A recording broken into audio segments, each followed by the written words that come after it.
ವಿಶ್ವಕಪ್ನಲ್ಲಿ ಸೆಮಿ ಸಮರಕ್ಕೆ count down start already. ಆಲ್ರೆಡಿ ಸೋಲು ಗೆಲುವಿನ ಲೆಕ್ಕಾಚಾರ ಕೂಡ ನಡೀತಾ ಇದೆ. ಮೊದಲ ಪಂದ್ಯದಲ್ಲಿ ಸೌತ್ ಆಫ್ರಿಕಾ ಗೆಲ್ಲುವಂತ favourite team and second match ಅಲ್ಲಿ ಭಾರತಕ್ಕೆ ಗೆಲ್ಲುವಂತ ಚಾನ್ಸಸ್ ಜಾಸ್ತಿ ಇದೆ. Most importantly India versus England ನಡುವಿನ ಪಂದ್ಯ ನಡೆಯಲಿರುವಂತ ವಾಂಖೇಡೆಯಲ್ಲಿ ಟಾಸ್ ಗೆಲುವು ತುಂಬಾನೇ ಮುಖ್ಯ ಆಗುತ್ತೆ. ಯಾಕಂದ್ರೆ ಟಾಸ್ ಗೆದ್ದವರಿಗೆ ಒಂದು ಅಡ್ವಾಂಟೇಜ್ ಸಿಗುತ್ತೆ. ಹಿಂದಿನ ಸ್ಟ್ಯಾಟ್ಸ್ ಕೂಡ ಇದನ್ನೇ ಹೇಳ್ತಿದೆ. ಹಾಗಾದ್ರೆ ಟಾಸ್ ಎಷ್ಟು ಮುಖ್ಯ ಆಗುತ್ತೆ? ಚೇಸಿಂಗ್ ಮಾಡಿದವರೇ ಜಾಸ್ತಿ ಗೆಲ್ಲೋದು ಯಾಕೆ? ನಾಕ್ಔಟ್ ಮ್ಯಾಚ್ ಅಲ್ಲಿ ಯಾರಿಗೆ ಲಕ್? ಹಿಂದಿನ ರೆಕಾರ್ಡ್ಸ್ ಹೇಗಿದೆ ಅನ್ನೋ ಬಗ್ಗೆ ಈ ವಿಡಿಯೋದಲ್ಲಿ ಮಾಹಿತಿಯನ್ನ ನೀಡ್ತೇನೆ. ನಾನು ಶಾಂತ. ನೀವು ಸುದ್ದಿಯಾನದ ಸಬ್ಸ್ಕ್ರೈಬರ್ ಆಗೋದಿಕ್ಕೆ ಮರಿಬೇಡಿ. 20 ಟೀಮ್ಗಳಿಂದ ಶುರುವಾಗಿದ್ದ T20 ವಿಶ್ವಕಪ್ ಜರ್ನಿಯಲ್ಲಿ ಈಗ 4 ತಂಡಗಳಷ್ಟೇ ಉಳ್ಕೊಂಡಿವೆ. ಸದ್ಯ 4 ಇರುವಂತ ಈ ನಂಬರ್ ಈಗ 2 ಆಗುವಂತ ಟೈಮ್. ಇವತ್ತು ಸೌತ್ ಆಫ್ರಿಕಾ ಹಾಗೆ ನ್ಯೂಜಿಲೆಂಡ್ ತಂಡಗಳು ಮೊದಲ ಸೆಮಿಫೈನಲ್ ಕಾಳಗದಲ್ಲಿ ಕೋಲ್ಕತ್ತಾದ ಈಡನ್ ಗಾರ್ಡನ್ಸ್ ಮೈದಾನದಲ್ಲಿ ಫೈಟ್ ಮಾಡ್ತಾರೆ. ನಾಳೆ ಮುಂಬೈನ ವಾಂಖೇಡೆ ಸ್ಟೇಡಿಯಂನಲ್ಲಿ ಭಾರತ ಹಾಗೆ ಇಂಗ್ಲೆಂಡ್ ತಂಡಗಳು ಮುಖಾಮುಖಿ ಆಗ್ತಾರೆ.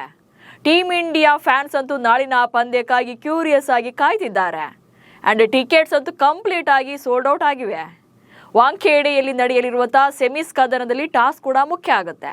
ಈ ಬಾರಿಯ T20 ವಿಶ್ವಕಪ್ ಟೂರ್ನಿಯಲ್ಲಿ ಇದು ಸಾಬೀತಾಗಿದೆ. ಅಮೆರಿಕ ವಿರುದ್ಧ ವಾಂಖೇಡೆಯಲ್ಲೇ ಗೆಲುವು ಸಾಧಿಸಿದ್ದ ಭಾರತ. ಈ ಬಾರಿಯ T20 ವಿಶ್ವಕಪ್ನಲ್ಲಿ ಭಾರತ ಆಲ್ರೆಡಿ ವಾಂಖೇಡೆ ಸ್ಟೇಡಿಯಂನಲ್ಲಿ ಒಂದು ಪಂದ್ಯವನ್ನ ಆಡಿದೆ. ಆಕ್ಚುಲಿ ಭಾರತದ ಜರ್ನಿ ಸ್ಟಾರ್ಟ್ ಆಗಿದ್ದು ಕೂಡ ಇಲ್ಲಿಂದಲೇ, ಅದು ಕೂಡ ಅಮೆರಿಕ ವಿರುದ್ಧ. ಬಟ್ ಅನ್ಫಾರ್ಚುನೇಟ್ಲಿ ಅವತ್ತಿನ ಪಂದ್ಯದಲ್ಲಿ ಭಾರತದ ಟಾಪ್ ಆರ್ಡರ್ ಕಂಪ್ಲೀಟ್ ಆಗಿ ಕೊಲ್ಯಾಪ್ಸ್ ಆಗುತ್ತೆ. ಅದ್ರ ಜೊತೆಗೆ ಯಾವ ಬ್ಯಾಟರಿಂದಲೂ ಕೂಡ ಬಿಗ್ ಸ್ಕೋರ್ ಬರೋದಿಲ್ಲ. ಸೊ ಇಂಥ ಟೈಮಲ್ಲಿ ನಾಯಕ ಸೂರ್ಯಕುಮಾರ್ ಯಾದವ್ ತುಂಬ ರೆಸ್ಪಾನ್ಸಿಬಲ್ ಆಗಿ ರನ್ಗಳನ್ನು ಸ್ಕೋರ್ ಮಾಡ್ತಾರೆ. ಅವರ ಅರ್ಧ ಶತಕದ ನೆರವಿನಿಂದ ಭಾರತ ಅವತ್ತಿನ ಪಂದ್ಯದಲ್ಲಿ 161 ರನ್ಗಳನ್ನು ಸ್ಕೋರ್ ಮಾಡಿತ್ತು.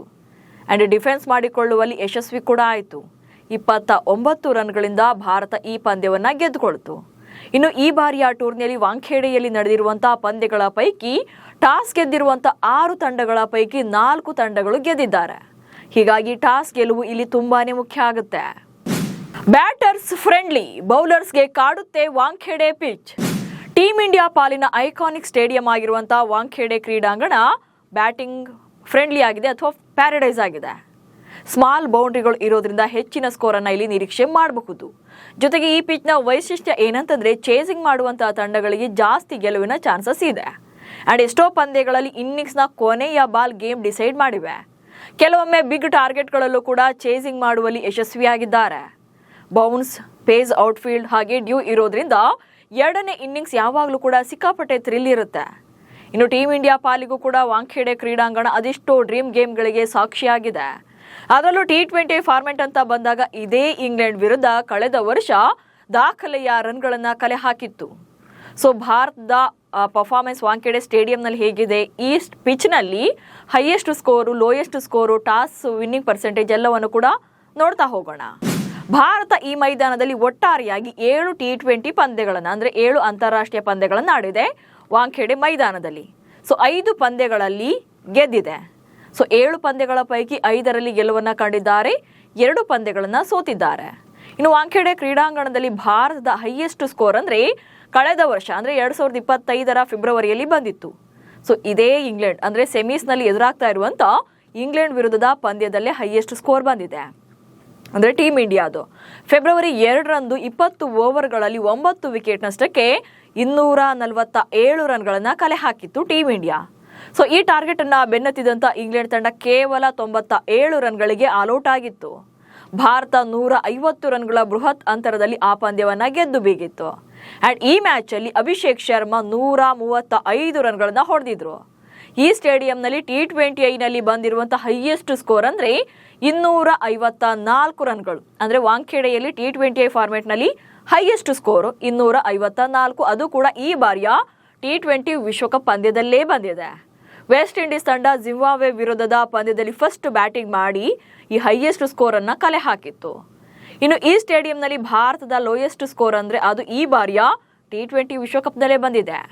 ಅಮೆರಿಕ ವಿರುದ್ಧದ ತನ್ನ ಮೊದಲ ಪಂದ್ಯದಲ್ಲಿ 20 ಓವರ್ಗಳಲ್ಲಿ 9 ವಿಕೆಟ್ ನಷ್ಟಕ್ಕೆ 161 ರನ್ಗಳನ್ನು ಕಲೆ ಹಾಕಿರುವುದು ಭಾರತ ತಂಡ ವಾಂಖೇಡೆ ಸ್ಟೇಡಿಯಂನಲ್ಲಿ ಕಲೆ ಹಾಕಿರುವಂತ ಕಡಿಮೆ ಸ್ಕೋರ್ ಆಗಿದೆ. ಇನ್ನು ಯಶಸ್ವಿ ರನ್ ಚೇಸ್ ಅಂತ ನೋಡೋದಾದ್ರೆ ಅದು 2016ರ T20 ವಿಶ್ವಕಪ್ನಲ್ಲಿ ಬಂದಿದೆ. ದಕ್ಷಿಣ ಆಫ್ರಿಕಾ ವಿರುದ್ಧ ಇಂಗ್ಲೆಂಡ್ ತಂಡ ಈಗ ಸೆಮಿಫೈನಲ್ನಲ್ಲಿ ಭಾರತ ವಿರುದ್ಧ ಆಡ್ತಾ ಇರುವಂತ ಅದೇ ಇಂಗ್ಲೆಂಡ್ ತಂಡ ಇಲ್ಲಿ ದಾಖಲೆಯ ರನ್ ಅನ್ನ ಚೇಸ್ ಮಾಡಿದೆ. ಅಂದ್ರೆ ದಕ್ಷಿಣ ಆಫ್ರಿಕಾ ವಿರುದ್ಧ 2016ರ ವಿಶ್ವಕಪ್ನಲ್ಲಿ T20 ವಿಶ್ವಕಪ್ನಲ್ಲಿ 230 ರನ್ಗಳ ಚೇಸ್ ಮಾಡಿ ಐತಿಹಾಸಿಕ ಗೆಲುವನ್ನು ದಾಖಲಿಸಿದೆ ಈ ಕ್ರೀಡಾಂಗಣದಲ್ಲಿ. ಸೊ ಅಂದಿನಿಂದ ಯಾವುದೇ ತಂಡ ಈ ದಾಖಲೆಯನ್ನು ಬ್ರೇಕ್ ಮಾಡೋಕೆ ಸಾಧ್ಯವಾಗಿಲ್ಲ. ಸೊ ಅಲ್ಲಿಗೆ ಭಾರತದ ಹೈಯೆಸ್ಟ್ ರನ್ಸ್ ಬಂದಿರೋದು ಕೂಡ ಇಲ್ಲೇ ಆ್ಯಂಡ್ ಇಂಗ್ಲೆಂಡ್ನ ಹೈಯೆಸ್ಟ್ ಚೇಸ್ ಇರೋದು ಕೂಡ ಇದೇ ಮೈದಾನದಲ್ಲಿ. ಇನ್ನು IPL ಸ್ಟಾಟ್ಸ್ ಅನ್ನ ನೋಡೋದಾದ್ರೆ ಮುಂಬೈ ಇಂಡಿಯನ್ಸ್ನ ತವರು ಮೈದಾನವಾಗಿದೆ ವಾಂಖೇಡೆ ಸ್ಟೇಡಿಯಂ. ಹೀಗಾಗಿ ಆಬ್ವಿಯಸ್ಲಿ ಮುಂಬೈ ಇಂಡಿಯನ್ಸ್ ತಂಡ ಈ ಮೈದಾನದಲ್ಲಿ ಪ್ರಾಬಲ್ಯವನ್ನು ಹೊಂದಿದೆ. ಅವರು 3 ಸಲ 200+ ಟಾರ್ಗೆಟ್ ಅನ್ನ ಬೆನ್ನತ್ತಿದ್ದಾರೆ. ವಾಂಖೇಡೆಯಲ್ಲಿ IPLನಲ್ಲಿ ಅತ್ಯಧಿಕ ಚೇಸ್ ಅಂತಂದ್ರೆ 2023ರಲ್ಲಿ ರಾಜಸ್ಥಾನ ರಾಯಲ್ಸ್ ವಿರುದ್ಧ 213 ರನ್ಗಳಾಗಿತ್ತು. ಸೊ 213 ರನ್ಗಳ ದಾಖಲೆಯ ಚೇಸ್ ಅನ್ನ ಮಾಡಿದೆ ಮುಂಬೈ ಇಂಡಿಯನ್ಸ್ ತಂಡ ಈ ಮೈದಾನದಲ್ಲಿ IPL ಅಂತ ಬಂದಾಗ. ಇನ್ನು ವಾಂಖೇಡೆ ಸ್ಟೇಡಿಯಂನ ಮತ್ತೊಂದು ಸ್ಪೆಷಾಲಿಟಿ ಅಂತಂದ್ರೆ ಟಾಸ್ ಗೆದ್ದಂತ ತಂಡ ಬ್ಯಾಟಿಂಗ್ ಅಥವಾ ಬೌಲಿಂಗ್ ಯಾವುದನ್ನೇ ಚೂಸ್ ಮಾಡಿಕೊಂಡ್ರು ಕೂಡ ಗೆದ್ದಿರುವಂತಹ ಪರ್ಸೆಂಟೇಜಸ್ ಜಾಸ್ತಿ ಇದೆ. ಸೊ T20 ಫಾರ್ಮೆಟ್ನಲ್ಲಿ ಈ ಮೈದಾನದಲ್ಲಿ ಟಾಸ್ ಗೆದ್ದಿರುವಂತಹ ತಂಡಗಳ ವಿನ್ನಿಂಗ್ ಪರ್ಸೆಂಟೇಜ್ 61.54 ಇದೆ. ಹೀಗಾಗಿ ಇಲ್ಲಿ ಟಾಸ್ ಗೆಲ್ಲೋದು ತುಂಬಾನೇ ಮುಖ್ಯ ಆಗುತ್ತೆ. ಆ್ಯಂಡ್ 175 ಆವರೇಜ್ ಸ್ಕೋರ್ ಇದ್ದು ಅಂದರೆ ಮೊದಲು ಬ್ಯಾಟಿಂಗ್ ಮಾಡುವಂತಹ ತಂಡ 175 ಆಲ್ಮೋಸ್ಟ್ ರನ್ಗಳನ್ನು ಸ್ಕೋರ್ ಮಾಡುತ್ತೆ.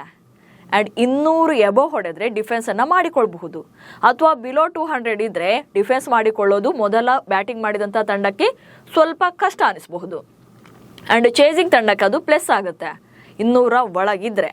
ಆ್ಯಂಡ್ ಈ ಮೈದಾನದಲ್ಲಿ ಹೈಯೆಸ್ಟ್ ರನ್ ಚೇಸ್ 230 ಇದೆ. ಹೀಗಾಗಿ ಇಲ್ಲಿ ಎಷ್ಟೇ ಸ್ಕೋರ್ ಇದ್ರೂ ಕೂಡ ಅದು ಚೇಸಿಂಗ್ ಮಾಡುವಂಥ ತಂಡಕ್ಕೆ ಬಿಗ್ ನಂಬರ್ ಆಗಿ ಕಾಣುವುದಿಲ್ಲ. ಹೀಗಾಗಿ ಇಲ್ಲಿ ಫಸ್ಟ್ ಬ್ಯಾಟಿಂಗ್ ಮಾಡುವಂಥ ತಂಡ ಗೆಲ್ಲಲೇಬೇಕು ಅಂತಂದ್ರೆ ಬಿಗ್ ಸ್ಕೋರನ್ನು ಕಲೆ ಹಾಕಲೇಬೇಕಾಗುತ್ತೆ. ಸೊ ಈ ನಂಬರ್ಗಳನ್ನು ನೋಡಿದಾಗ ಟಾಸ್ ಎಷ್ಟು ಮುಖ್ಯ ಅನ್ನೋದು ಗೊತ್ತಾಗ್ತಿದೆ. ಆ್ಯಂಡ್ IPLನಲ್ಲೂ ಕೂಡ ಇಲ್ಲಿ ಸೆಕೆಂಡ್ ಬ್ಯಾಟಿಂಗ್ ಮಾಡುವಂಥ ತಂಡಗಳೇ ಹೆಚ್ಚಿನ ಸಲ ವಿನ್ ಆಗಿದ್ದಾರೆ. ಅಂದರೆ ವಾಂಖೇಡೆಯಲ್ಲಿ ಒಟ್ಟಾರೆಯಾಗಿ IPLನಲ್ಲಿ 123 ಪಂದ್ಯಗಳನ್ನು ಆಡಿಸಲಾಗಿದೆ. ಅಂದರೆ 2008ರಿಂದ ಪಂದ್ಯ ಆರಂಭ ಆದಾಗ್ಲಿಂದ ಅಂದರೆ ಟೂರ್ನಿ ಆರಂಭ ಆದಾಗ್ಲಿಂದ ಇದರಲ್ಲಿ ಫಸ್ಟ್ ಬ್ಯಾಟಿಂಗ್ ಮಾಡಿರುವಂಥ ತಂಡ 57 ಪಂದ್ಯಗಳನ್ನು ಗೆದ್ದಿದ್ದಾರೆ. ಆ್ಯಂಡ್ ಚೇಸಿಂಗ್ ಮಾಡಿದಂಥ ತಂಡಗಳು ಅಂದರೆ 2ನೇ ಇನ್ನಿಂಗ್ಸ್ನಲ್ಲಿ ಬ್ಯಾಟಿಂಗ್ ಮಾಡಿದಂಥ ತಂಡಗಳು 66 ಬಾರಿ ಗೆದ್ದಿವೆ. ಸೊ ಇಲ್ಲಿ ಫಸ್ಟ್ ಬ್ಯಾಟಿಂಗ್ ಮಾಡಿದಂಥ ಸೆಕೆಂಡ್ ಬ್ಯಾಟಿಂಗ್ ಮಾಡಿರುವಂಥ ತಂಡಗಳ ಗೆಲುವಿನ ಶೇಕಡಾವಾರು ಜಾಸ್ತಿ ಇದೆ. ಸೊ ಟಾಸ್ ವಿನ್ ಆದ ತಂಡಗಳ ವಿನ್ನಿಂಗ್ ಪರ್ಸೆಂಟೇಜ್ 52.03% ಇದೆ. ಸೊ ಈ ಮೈದಾನದಲ್ಲಿ IPLನಲ್ಲಿ ಹೈಯೆಸ್ಟ್ ಸ್ಕೋರನ್ನು ದಾಖಲೆ ಮಾಡಿರೋದು ಅಂದರೆ ಇಂಡಿವಿಜುವಲ್ ಸ್ಕೋರನ್ನು AB ಡಿವಿಲಿಯರ್ಸ್ ದಾಖಲೆ ಮಾಡಿದ್ದಾರೆ. ಡಿವಿಲಿಯರ್ಸ್ 2015ರಲ್ಲಿ ಬೆಂಗಳೂರು ಪರ 133 ರನ್ಗಳನ್ನ ಹೊಡೆದು ಅಜೇಯರಾಗಿ ಉಳ್ಕೊಂಡಿದ್ರು. ಸೊ ಇದು IPLನಲ್ಲಿ ಬಂದಿರುವಂಥ ವಾಂಖೇಡೆ ಸ್ಟೇಡಿಯಂನ ಇಂಡಿವಿಜುವಲ್ ಹೈಯೆಸ್ಟ್ ಸ್ಕೋರ್ ಆಗಿದೆ. ಆ್ಯಂಡ್ 2010ರಲ್ಲಿ ಯೂಸುಫ್ ಪಠಾಣ್ 37 ಬಾಲ್ಗಳಲ್ಲಿ ಸೆಂಚುರಿ ಸಿಡಿಸಿದ್ರು, ಅದು ಕೂಡ ಇದೇ ಮೈದಾನದಲ್ಲಿ. ಹೈಯೆಸ್ಟ್ ಟೋಟಲ್ಸ್ ಅಂತ ಬಂದಾಗ 2015ರಲ್ಲಿ RCB ತಂಡ ಮುಂಬೈ ವಿರುದ್ಧ 1 ವಿಕೆಟ್ ನಷ್ಟಕ್ಕೆ 235 ರನ್ಗಳನ್ನ ಕಲೆ ಹಾಕಿತ್ತು. ಸೊ ಈ ನಂಬರ್ಗಳನ್ನ ನೋಡಿದಾಗ ಈ ಮೈದಾನ ಬ್ಯಾಟರ್ಗಳ ಪ್ಯಾರಡೈಸ್ ಅನ್ನೋದು ಇಲ್ಲೇ ಗೊತ್ತಾಗ್ತಿದೆ. ಒಟ್ಟಿನಲ್ಲಿ ಭಾರತದ ಪಾಲಿಗೂ ಕೂಡ ಹಲವು ಐತಿಹಾಸಿಕ ಕ್ಷಣಗಳಿಗೆ ಸಾಕ್ಷಿಯಾಗಿರುವಂತ ವಾಂಖೇಡೆ ಸ್ಟೇಡಿಯಂ ಈಗ ಮತ್ತೊಂದು ಹೈ ವೋಲ್ಟೇಜ್ ಪಂದ್ಯಕ್ಕೆ ಸಿದ್ಧವಾಗಿದೆ. ಈ ಪಂದ್ಯದಲ್ಲೂ ಭಾರತವೇ ಗೆದ್ದು T20 ವಿಶ್ವಕಪ್ ಫೈನಲ್ಗೆ ಏರಲಿ ಅಂತ ಅಭಿಮಾನಿಗಳು ಕೂಡ ವಿಶ್ ಮಾಡ್ತಿದ್ದಾರೆ. ಅತ್ತ ಸೂಪರ್ 8 ಮ್ಯಾಚ್ಗಳಲ್ಲಿ 3ಕ್ಕೆ 3 ಪಂದ್ಯಗಳನ್ನ ಗೆದ್ದಿರುವಂತ ಇಂಗ್ಲೆಂಡ್ ಕೂಡ ಟಫ್ ಫೈಟ್ ಕೊಡೋಕೆ ರೆಡಿ ಆಗಿದೆ. ಸೊ ಭಾರತ ಹಾಗೆ ಇಂಗ್ಲೆಂಡ್ ನಡುವಿನ ಈ ಪಂದ್ಯದಲ್ಲಿ ಟಾಸ್ ಗೆಲುವು ಕೂಡ ತುಂಬಾನೇ ಮುಖ್ಯ ಆಗುತ್ತೆ. ನಮಸ್ಕಾರ.